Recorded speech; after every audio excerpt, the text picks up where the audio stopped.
আমাদের ব্রেনের হচ্ছে দুটো হেমিস্ফিয়ার থাকে। এই হেমিস্ফিয়ারকে যদি উপর থেকে দেখি, আমাদের এই যে frontal lobe, parietal lobe, occipital lobe, temporal lobe, occipital lobe visual, temporal lobe শোনা, তারপর প্যারাইটাল লোব আমাদের সেন্সারি, ফ্রন্টাল লোব মোটর, এই সমস্ত কিছু আমরা পড়েছিলাম। এবার হচ্ছে এখানে যদি এইভাবে ওপর থেকে দেখি এমন দেখব, আর আমরা যদি মাঝখান থেকে এরকম সমানভাবে কেটে দেখি তাহলে জিনিসটা এই রকম দেখব আমরা।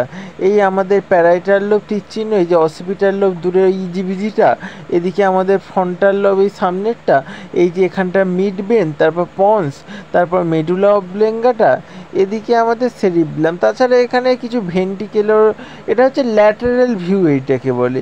আর এইভাবে যদি কাটিং করা হয় সেই জিনিস, সেক্ষেত্রে আমাদের যেখানে হাইপোথ্যালামাস আছে, তারপর থ্যালামাস আছে এই জায়গাটায়, এদিকে হিপোক্যাম্পাস, অ্যামিডেগেলা কী করতে হেল্প করে? অ্যামিডেগেলা কোনো কিছুকে পূর্বের অভিজ্ঞতাকে জানতে, ইনফরমেশানগুলোকে মনে রাখতে সাহায্য করে। হিপোক্যাম্পাস কি? হিপোক্যাম্পাস শর্ট টার্ম মেমোরিটাকে মনে রাখতে সাহায্য করে। এদিকে আমাদের হচ্ছে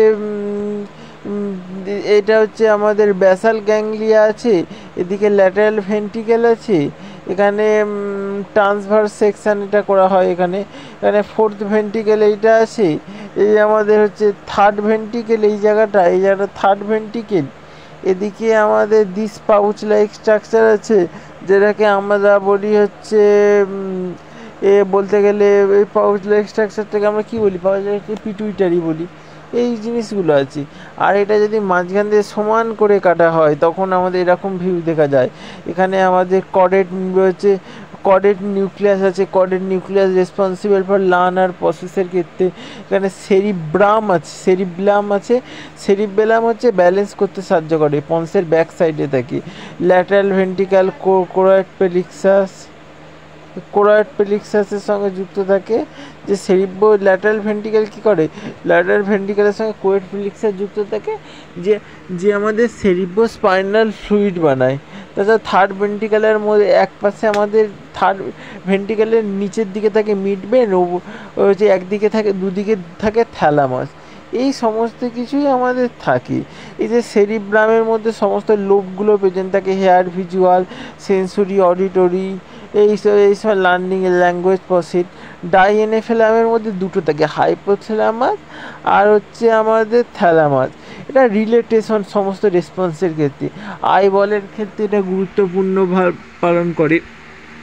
সমস্ত অ্যাক্টিভিটি, হরমোনাল কন্ট্রোল, রেগুলাস control, temperature control, cyclic rhythm control, day night cycle, এই সমস্ত কিছু কন্ট্রোল করে। ব্রেন স্টেমের মধ্যে পড়ে তিনটে, mid brain, ponds, medulla oblongata. এখানে হচ্ছে ইমোশন, সেক্সুয়াল সবই কন্ট্রোল করে। মিড ব্রেন আমাদের আইবলের মোশনকেও কন্ট্রোল করে, আর মিড বলের মধ্য দিয়েই আমাদের সমস্ত ইম্পালসগুলো ক্রস হয়, নার্ভ হচ্ছে আমাদের নিউরনের অ্যাকশন পার্টগুলো ক্রস হয়, ডাউন আপ। এটাও এক প্রকার রিলে স্টেশনের মতোই কাজ করে। এদিকে আমাদের পন্স আমাদের মিড ব্রেনের ডাউন নিচে থাকে, এটা রেসপিরেটরি কন্ট্রোল করে, যেখানে আমাদের এই রেসপিরেটরি কন্ট্রোলে অ্যাপিমেস্টিক, নেমেটিস্টিক আমাদের সেন্টার থাকে, যেখানে মেডুলা অবলাঙ্গাটাও হেল্প করে। তারপর সার্ভাইভাল অ্যাক্টিভিটি তে আমাদের মেডুলা অবলাঙ্গাটা হেল্প করে, হার্ট, এমএসিস, ভমিটিং, কারো পয়জন হলে, কার্ডিওভাস্কুলারের ক্ষেত্রে। রিফ্লেক্সকে কন্ট্রোল করে আমাদের হচ্ছে এখানে সেরিবেলামের মধ্যে হেমোস্ফিয়ার থাকে, যেটা ওই পোস্চারকে কন্ট্রোল করে সেরিবেলাম মধ্যে। তারপর আমাদের গ্যাংলি কি ব্যাসাল গ্যাংলিয়া মুভমেন্টকে কন্ট্রোল করে। এই সমস্ত কিছুই আমাদের হয়।